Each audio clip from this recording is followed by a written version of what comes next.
ایسی بھی کیا بات تھی کہ پھپھو بار بار ایسا رویہ رکھ رہی تھیں اور مجھ سے ایسا رویہ رکھ رہی تھیں اور مجھ سے ایسے بولتیں جیسے کہ کل کو مجھے ذبح کر دیا جائے گا، میری بھی قربانی ہو جائے گی۔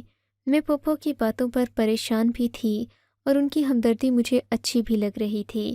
میں نے سوچا کہ بہن کی رخصتی کے وقت میں اس کے شوہر سے ضرور ملوں گی، لیکن حیرت تو یہ تھی کہ ہمارے گھر میں نہ ہی کوئی بارات آئی تھی، نہ میری بہن کے ساس سسر آئے تھے اور نہ کوئی اور رشتہ دار دیکھنے کو مل رہا تھا۔ بس ہر طرف مردوں کا ہی ایک ہجوم تھا جسے شاید کھانا کھلایا جانا تھا۔ ابا نے پھپھو سے کہا کہ اپنے بیٹے سے بولو سب کے لیے کھانا کھلوا دے، تب تک میں اپنی بیٹی کو باہر لے جاؤں۔ بچے اپنے سر کے اوپر چادر کر لو، ابو نے بڑے دل کے ساتھ کہا تھا۔ میں نے اس وقت اپنے ابا کی آنکھوں میں نمی دیکھی تھی۔ ابا بھی بہت پریشان لگ رہے تھے۔ اب تو اماں کی بھی آنکھوں میں آنسو چھلکنے لگے تھے۔ بیٹی تم یاد رکھنا، بیٹی تم یاد رکھنا، تمہارے باپ نے تمہارے لیے غلط نہیں سوچا، کبھی اپنے باپ کا مان ختم نہیں ہونے دینا۔ بس جیسے بھی زندگی گزرے اب تم گزار لینا اور مضبوط رہنا بیٹی۔ انسان جانوروں سے زیادہ مضبوط، فرشتوں سے زیادہ پاک ہے۔ اگر انسان اپنی اصل حالت میں رہے تو ابا بار بار جانور جانور کیوں کر رہے ہیں؟ میں نے دل میں سوچا کیا ابا کسی گھوڑے سے میری آپا کی شادی کر رہے ہیں؟ میں نے دل میں سوچا اور پھر اس خیال کو جھٹک دیا، یہ سوچ کر کہ ایسا تو کبھی ممکن ہی نہیں ہو سکتا۔ میری زندگی میں تو میں نے کبھی ایسی شادی نہیں دیکھی تھی۔ میں باہر آئی تو ایک گاڑی میں میری بہن کو بٹھایا جا چکا تھا۔ امی میری بہن کا دولہا کہاں ہے؟ میں نے ان سے پوچھا تو انہوں نے آنسو پونچھتے ہوئے کہا تمہاری بہن کا دولہا نہیں ہے تو پھر اس کی شادی کس کے ساتھ ہوئی اماں؟ جب تیری شادی ہوگی تو دیکھ لینا کہ کس سے ہوتی ہیں یہاں شادیاں۔ اماں کا اترا ہوا چہرہ مجھے پریشان کر رہا تھا، مگر میرے پاس اس سوال کا نہ ہی کوئی جواب تھا، نہ میں سوچ سکتی تھی کہ میری بہن کی شادی کس سے ہوئی ہوگی۔ لیکن دوسری بہن کی شادی پر میں نے ضد اٹھا لی کہ میں اپنی بہن کی شادی میں دولہے کو ضرور دیکھوں گی۔ میں نے سوچ لیا تھا کہ اب اس بار ایسا نہیں ہونے دوں گی کہ میری بہن اس گھر سے رخصت ہو جائے اور میں اس کا دولہا بھی نہ دیکھوں۔ چلو وہ اپنی شادی سے پہلے اپنے دولہے کو نہیں دیکھ سکتی، پر میں تو دیکھ سکتی ہوں، مجھ پر تو کوئی پابندی نہیں، میں نے دل میں سوچا۔ پھر جب میری دوسری بہن کی شادی کی تیاریاں شروع ہوئیں تو میں نے ابا کو پہلے ہی بتا دیا کہ ابا اس بار میں دولہا دیکھے بغیر نہیں رہوں گی، مجھے اپنی دوسری بہن کا شوہر تو دیکھنے دیجیے۔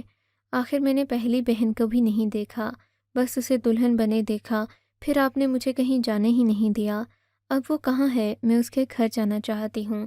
ہم نے تو کوئی رشتی تو وہ خاموش ہو جاتے تھے، شاید وہ مجھے ان سب باتوں کا جواب نہیں دینا چاہتے تھے۔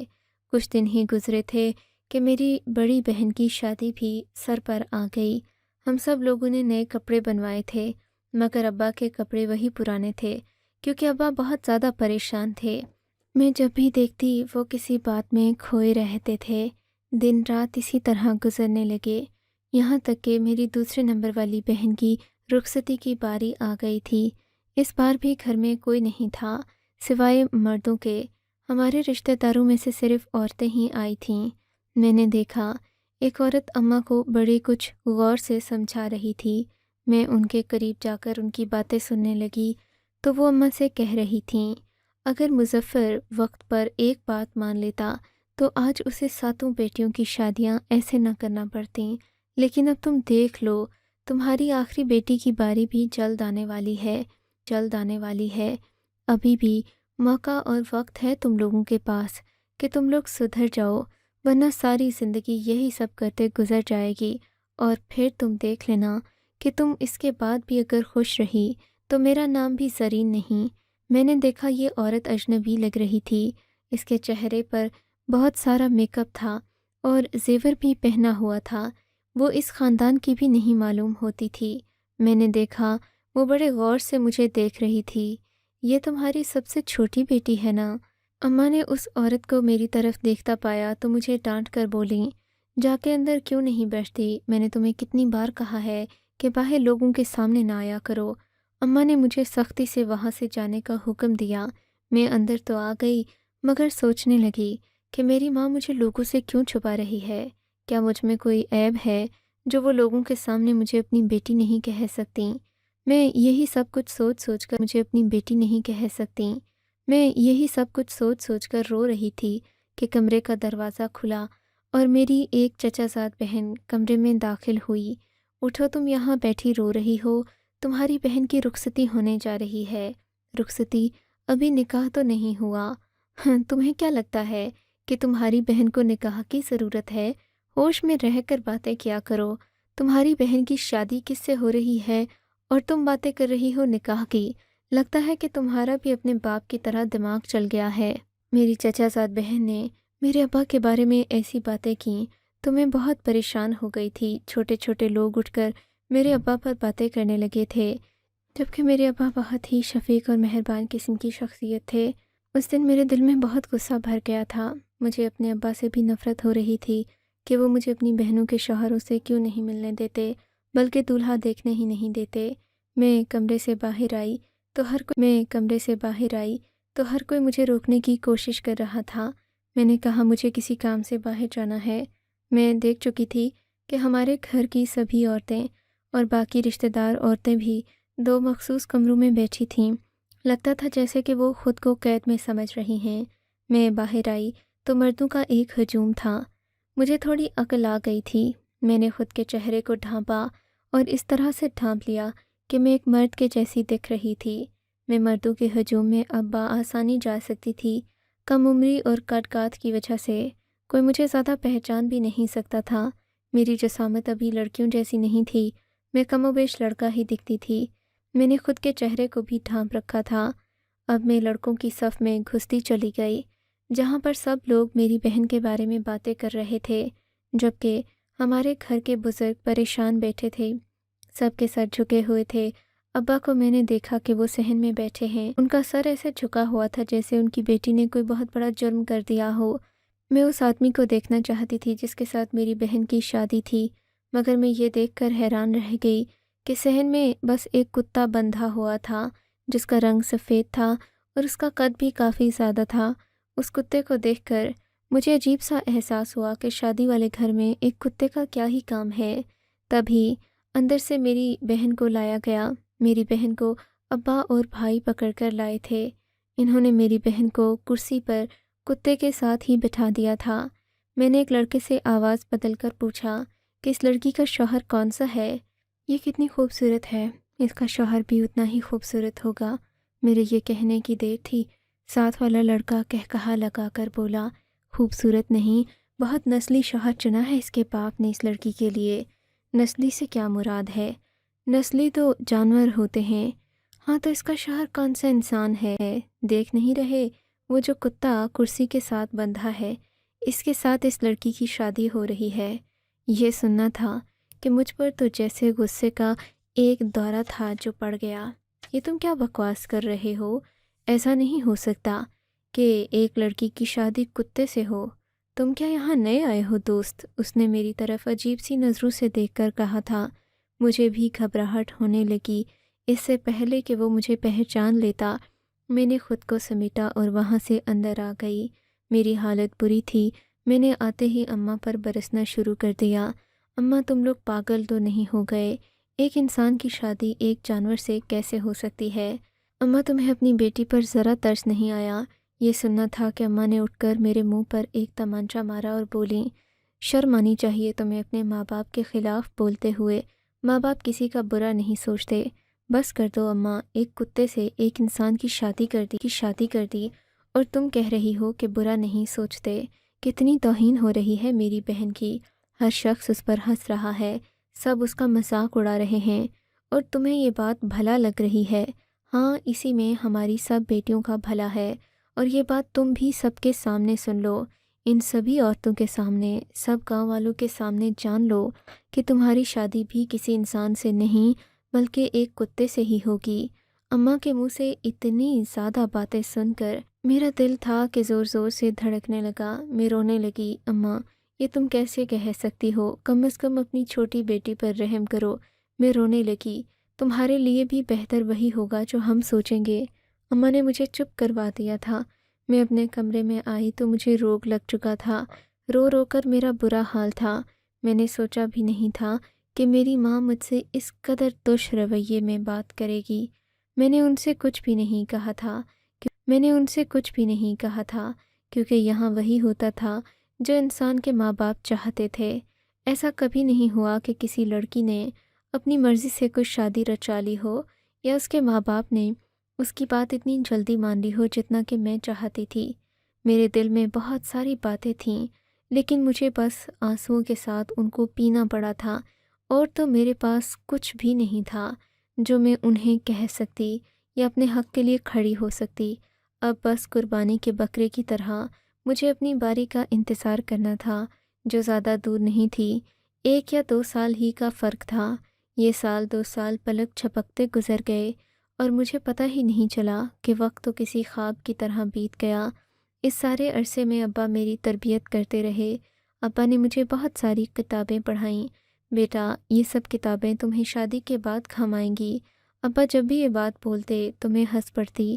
ابا عزتی پر اتر آئی تھی۔ ابا جب بھی کوئی سیدھی بات کرتے، میں انہیں کتے کے ساتھ شادی والا طعنہ دیتی اور کہتی کہ آپ مجھے یہ سب کچھ کیوں سکھا رہے ہیں جبکہ میری شادی ایک کتے سے ہونی ہے۔ ابا میری بات پر کوئی جواب نہیں دیتے تھے۔ میں نے آخری بار ابا کو اپنی بڑی بہن کی شادی پر ہنستے ہوئے دیکھا تھا۔ اس کے بعد ابا کو گہری چپ لگ گئی تھی۔ ایک دن میں نے چھپ کر ان کی باتیں سنی تو دونوں آپس میں یہی باتیں کر رہے تھے۔ مجھے ایسا لگتا تھا کہ یہ سب بہت آسان ہوگا۔ کتے کے ساتھ اپنی بیٹی کو سارے گاؤں کے سامنے بہانا اتنا مشکل ہوگا میں نے تو سوچا بھی نہیں تھا۔ لوگوں کی باتیں انسان کے ذہن پر ضرور اثر انداز ہوتی ہیں، بھلے وہ ان سے جتنا دور کیوں نہ بھاگتا رہے۔ یہ باتیں سن کر میرے دل کو ایک دھچکا سا لگا تھا۔ مجھے تو لگا تھا کہ ابا مجھے کتابیں پڑھائیں گے، مجھے ایک الگ زندگی دیں گے، لیکن ابا نے تو پھر سے وہی سب کچھ شروع کر دیا تھا۔ میری شادی کی کوششیں اور ان کوششوں کے ساتھ ساتھ مجھے یہ بھی کہنا کہ تمہاری شادی کسی انسان سے نہیں ہوگی، مجھے بہت پریشان کرتا تھا۔ لیکن میرا باپ تھا اور وہ میرے لیے قبلہ و کعبہ تھے۔ میں نے اپنی باقی بہنوں کو اپنے گھر میں آج تک نہیں دیکھا تھا۔ شادی کے بعد وہ یہاں سے ایسی گم ہوتیں کہ کسی کو پتہ ہی نہیں چلتا تھا، اور پھر گاؤں میں تو ان کا ذکر کرنا بھی لوگ چھوڑ دیتے تھے۔ لیکن اب میں آخری بیٹی تھی۔ اماں ابا اس لیے بھی پریشان تھے کہ میرے جانے کے بعد ان کا سہارا کوئی بھی نہیں بنے گا، وہ بس دنیا پوری میں اکیلے رہ جائیں گے۔ بیٹا تو کوئی تھا نہیں، ظاہر ہے بیٹیاں ہی تھیں، اور اب آخری بیٹی بھی بیاہی جا رہی تھی۔ اماں ابا کی پریشانی دیکھنے والی تھی، لیکن انہیں اپنا غم تھا کہ میرے جانے کے بعد وہ کیسے رہیں گے۔ انہیں اس بات سے تو کوئی غرض ہی نہیں تھی کہ ان کے بعد میں ایک جانور کے ساتھ زندگی کیسے گزار سکتی ہوں۔ لیکن اماں ابا ساری پریشانیوں کو بھول کر بس ایک ہی بات کو ذہن میں بٹھائے ہوئے تھے، اور وہ تھی ان کی تنہائی۔ خیر، اب میں بھی خاموش ہو چکی تھی۔ شاید اب مجھے عادت پڑ گئی تھی یا میں اب امید کرنے لگی تھی۔ میں نے اس بات کو قبول کر لیا تھا کہ میرا شوہر بھی کوئی انسان نہیں ہوگا۔ میں اب اس بات کے بارے میں سوچتی ہی نہیں تھی، کیونکہ میں جتنا سوچتی اتنا الجھتی جاتی تھی۔ میرے ذہن میں بہت ساری باتوں کے ساتھ ساتھ یہ بات جب بھی آتی تو میں اسے نظر انداز کر دیتی، لیکن آنکھیں بند کرنے سے بلی تو بھاگ نہیں جاتی۔ آخرکار وہ دن آ ہی گیا جب مجھے بھی بیاہ کر جانا تھا۔ میرے دل میں خوشی بھی تھی اور ساتھ ہی پریشانیاں بھی بہت زیادہ تھیں۔ مجھے اسی طرح دلہن بنایا گیا اور پھر ایک کتے کے ساتھ بٹھایا گیا۔ اس وقت مجھے اپنا آپ اشرف المخلوقات نہیں بلکہ دنیا کا سب سے گرے ہوئے کیڑے مکوڑے سے بھی کم لگ رہا تھا۔ میری آنکھوں سے مسلسل آنسو بہہ رہے تھے۔ اس کے بعد جو ہوا وہ مجھے نہیں پتا، لیکن جب میں اپنے گھر سے نکلی تھی تو مجھے کالی سی گاڑی میں بٹھایا گیا۔ میرے ساتھ آگے والی گاڑی میں ایک کتا ہی بیٹھا ہوا تھا۔ میں حیران تھی کہ گاؤں والے بھی کتنے بے حس ہیں، انہیں اس بات کی کوئی پرواہ نہیں کہ ایک انسان کی تذلیل ہو رہی ہے۔ بالآخر گاڑی چلتے چلتے ہمارے گاؤں کی حدود سے نکل گئی تھی۔ بس وہاں سے نکلنے کی دیر تھی کہ میں نے پیچھے مڑ کر دیکھا، ابا اماں بھی ایک گاڑی میں بیٹھے ہنس رہے تھے۔ ان کی خوشی دیکھنے والی تھی۔ دور جا کر ہم لوگ ایک گھر کے سامنے رکے۔ ابا نے میری گاڑی کا دروازہ کھولا، مجھے خوشی سے گلے لگا لیا۔ بیٹی، آج سے ہم آزاد ہو گئے ہیں۔ میں نے اپنی آخری بیٹی کو بھی گاؤں کے اس جہنم سے نکال دیا، لیکن ابا، آپ نے مجھے جہنم سے نکال کر دوسرے جہنم میں ڈال دیا۔ نہیں بیٹی، تمہارا باپ تمہارے ابا کی بات میں نے انہیں شکوہ کناں نظروں سے دیکھا۔ بیٹا، جو کچھ بھی میں نے کیا وہ علامتی طور پر تھا۔ آج سے تقریباً 10 سال پہلے کی بات ہے، جب تمہاری بڑی بہن ابھی جوانی کی دہلیز پر پہنچی ہی تھی کہ گاؤں کے چودھری کی نظر اس پر پڑنے لگی۔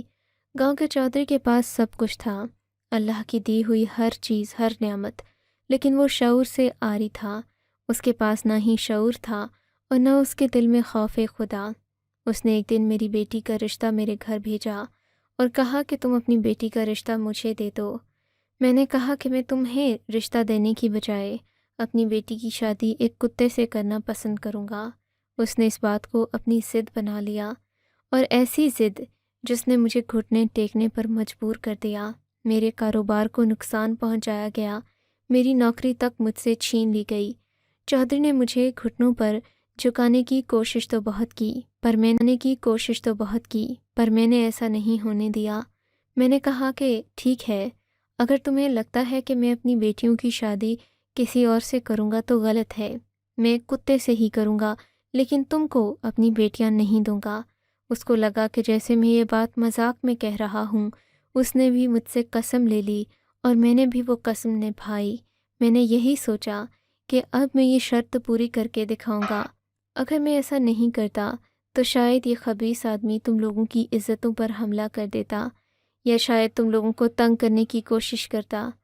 لیکن میں نے ایک ایسا ماحول بنایا کہ اس کی انا کو تسکین مل گئی، جبکہ میں نے اپنی ہر ایک بیٹی کی شادی اعلیٰ عہدے دار سے کی ہے، کیونکہ سبھی لوگ سمجھتے ہیں، میری شرافت کو جانتے ہیں، اور ان کو معلوم ہے کہ ہمارے ساتھ کیا ہوا ہے۔ میں نے اپنی بیٹیوں کو تعلیم بلا وجہ نہیں دی میری بیٹی، میں نے اسی وجہ سے دی ہے کہ آگے کے ماحول میں انہیں کوئی مشکل نہ ہو۔ میں یہ بات سن کر حیران رہ گئی تھی۔ میرا شوہر سامنے کھڑا مسکرا رہا تھا، جبکہ میرا شوہر ایک اعلیٰ تعلیم یافتہ شریف شخص تھا۔ میں نے ایک نظر ابا کی طرف دیکھا، پھر اپنے نصیب کی طرف دیکھا جو میرے سامنے کھڑا مسکرا رہا تھا۔ میں نے اللہ کا شکر ادا کیا کہ جو کچھ میں نے سوچا وہ ایک برا خواب ہی تھا، لیکن ابا نے آج سے پہلے ہم پر یہ سارے راز آشکار نہیں کیے، کیونکہ ابا چاہتے تھے کہ ہم لوگ مضبوط بنیں، باقی چیزوں پر توجہ دیں، بری سی بری خبر سن کر باادب رہنے کا سلیقہ سیکھ لیں، اور شاید ہر باپ ایسا ہی کرتا ہے۔ آج میں، میرے امی ابا اور باقی بہنیں گاؤں کے اس جہنم سے دور رہتے ہیں، اور چودھری اسی گمان میں مبتلا ہے کہ مظفر نے میری در سے اپنی۔ آپ کو اگر یہ کہانی اچھی لگی ہے تو اس ویڈیو کو لائک کیجیے، اور اس طرح کی مزید کہانیاں سننے کے لیے ہمارے چینل کو ضرور سبسکرائب کیجیے۔ کہانی سننے کا شکریہ۔ آپ سے ملاقات ہوگی اگلی ویڈیو میں، تب تک کے لیے اللہ حافظ۔